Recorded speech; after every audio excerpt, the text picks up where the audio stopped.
అంటే మనము భవిష్యత్తులో సంతోషంగా మన జీవితాన్ని గడపడం కోసము ఈరోజు మనము ఎక్స్ట్రా మైల్ అంటే ఏంటి, అదనంగా మనకు other than our context or texting మనకు మన పెద్దలు రాజిరెడ్డి గారు, అలాగే సాంబరాజు గారు, మరి స్వచ్ఛంద సంస్థ మన మొట్టమొదటిసారిగా వాస్తవానికి ఏంటంటే మన తెలుగు పాఠశాలకు మాత్రమే ఎంతో అభిమానంతో రాజిరెడ్డి గారు వారే మన కొరకు ముందే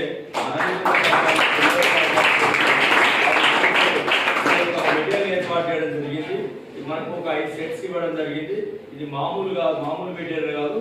it is very good help for fourth coming examinations. So మనం కాంటెంట్ మీద కనుక సబ్జెక్ట్ మీద కనుక కమెంట్ ఉన్నట్టయితే దీన్ని కొంత మనం సపోర్ట్ తీసుకుంటే ఖచ్చితంగా మనకు ఎక్స్ట్రా మైల్ వస్తుంది. ఎక్స్ట్రా మైల్ అర్థమైంది, ఇప్పుడు అర్థమైంది కదా. మనం చదువుకునే దానికి కొంత అడిషనల్ మనకు సపోర్ట్ చేస్తుంది కాబట్టి